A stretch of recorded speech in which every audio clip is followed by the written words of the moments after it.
Welcome back, family heads. Bet you weren't expecting a return so soon. You can't get rid of us that easy. I know. You have all tried.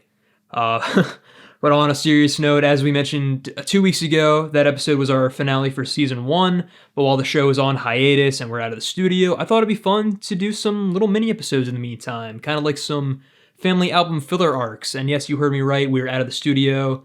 Matt and I live in different states, so this is probably just going to be me doing these mini-sodes. Matt might come in to make some cameos or do his own episodes, where this is a big experimentation phase. We're not really sure what we're doing right now before going back to the regular format.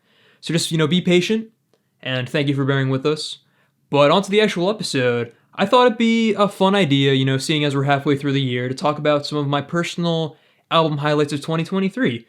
This year in particular, I've tried to be more involved with new music as it's being released, and I've really been enjoying that. There have been some excellent releases all throughout 2023 that I've had on repeat all year, as well as some stinkers and just some oddities that I was very surprised to find. So until we get back into the studio, I'll try to drop some of these mini reviews every week. I'm going to try to do every week. It might change. Things get busy. I apologize. At least throughout July, again, experimentation phase, we're going to be fucking around and finding out a lot. So again, thank you for bearing with us. But before we dive into one of my favorite releases of this year, we're going to take a little ad break, so stay tuned, and we'll be right back. Or I guess I'll be right back. Hey Matt, you know what I love? Steely Dan? Well, yes, but I also love how easy it is for two goobers like us to make a podcast. I mean, with Spotify for Podcasters, it's no wonder. Spotify for Podcasters is a one-stop shop that's got everything you need to create the perfect podcast. That's right. Using Spotify for Podcasters, you can directly record and edit your podcast wherever you are, using their intuitive and easy-to-use website. And once you're done editing, Spotify for Podcasters takes care of the hard part and distributes your podcast directly to Spotify and everywhere else podcasts are available.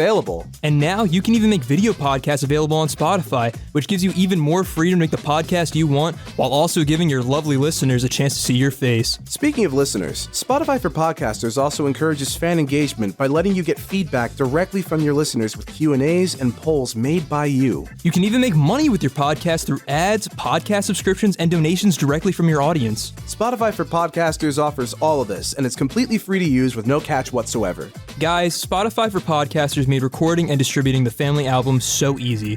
Being able to schedule our episodes ahead of time and letting them take care of distribution took so much weight off our shoulders. For anyone that's ever even thought about starting a podcast, we highly recommend giving Spotify for Podcasters a try. You can download the Spotify for Podcasters app or go to www.spotify.com/podcasters to get started. Once again, download the Spotify for Podcasters app or go to www.spotify.com/podcasters. And welcome back, family heads. Without further ado, let's discuss the subject of this episode, Jessie Ware's disco masterpiece, That Feels Good. This album released April 28th, 2023 on EMI Records and is the 5th studio release of British singer-songwriter Jessie Ware. Just for a little bit of background, Ware got her start around 2009 as a backing vocalist for Jack Penny, another British singer-songwriter, as well as her collaborations with artists such as Subtract, Sampha, and Florence and the Machine. Her 2020 album, What's Your Pleasure, noticeably shifted her sound from pop and R&B to disco, and That Feels Good greatly expands this tonal shift, but in a much bolder way. And I can safely say it is amazing. I've praised disco and funk influences on albums in the past, but this is a full-on disco project, and I absolutely adore it. It's not often we see something that really harkens back to the movement of the 70s so faithfully, while also modernizing it for audiences of today. Everything about this album works so well, and makes it feel so good. So let's dive into what makes this album so great, starting with the star of the show, Ware herself. Ware's vocals are an easy highlight, her personality completely dominates every track, and you just can't help but give into the passion this album exudes, whether it be the laid-back, breathy, and sensual layered vocals on the title track, or the boldly, soulfully belted high notes on Pearls. You'll feel exactly what Ware does, regardless of what she's singing about. Speaking of which, let's dive into the lyrics. As I mentioned in past episodes, the lyrics aren't really my strong suit. Lucky for me, though, every song stays pretty consistent with this album's theme, that being pleasure. All throughout this project, Ware expresses numerous times how pleasure is a right and how we shouldn't be afraid to give into it sometimes, which is just a nice sentiment, especially for fans of this genre, since disco and Ware's fan base are heavily associated with the LGBTQ+ community. Along with themes of self-acceptance, this album is also very sexy. Most songs describe relationships, heat of the moment passionate dancing, and just sex in general. Now, I've heard this used as a criticism against the album, but I heavily disagree. Disco and funk have always been genres rooted in sex and have had sex as prominent themes. So even if the lyrics aren't that deep, they fit the tone perfectly since disco is supposed to be a fun, freeing genre of just music to express yourself, to use dance to express yourself. And Ware's tongue-in-cheek lyrics really encapsulate the fun energy that's all over this album. For example, on the track Shake the Bottle, one of my favorite lyrics comes from the first verse, which is, Matthew was a classic, just like his pickup truck. He still lives with his mother, but he sure could. And then it censors it out with a little onomatopoeia, ooh, Fill in the blanks, dear listeners. I think that's just a funny lyric.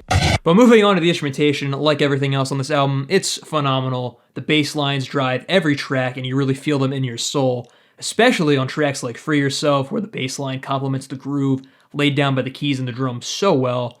As Matt would constantly say on the show, the bass lines are fucking punchy. Since I mentioned the keys, let's talk about them. They are another highlight, ranging from classic piano to sexy synths. The melodies on all these tracks go absolutely insane, especially on the track Freak Me Now, where the music sounds like something off of a future funk album. It's really cool.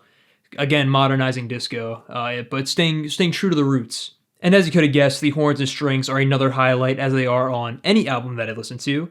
The horns are so triumphant on this track Begin Again as they continue to build and grow louder in the mix before hitting those accented hits during the post-chorus. That part always gets me. It makes coming back to that track so fucking nice. Overall, the music on this album is top tier, and as mentioned previously, it pays homage to disco while also modernizing it.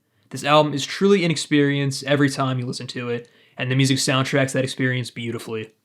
Now that I've done nothing but praise this album for the past however many minutes, is there anything truly negative about this album? Honestly, no, not really. The only weak point I'd say this album has is the penultimate track, Lightning, and even then, it's really not that bad. It's just kind of strange. Lightning is tonally awkward as it utilizes trap beats, pitch down vocals on the post-chorus, and it just kind of loses the overall disco influence that's present on the rest of this album. It's not a terrible song though by any means. Ware's vocals are great as always, giving us a more laid-back and tender vibe as we approach the end, harkening back to her pop and R&B days. And I do think it's the weakest track on the album, but it's not bad by any means. Like, every single track on this album is fucking amazing. And I reckon that brings me to my final thoughts and ratings.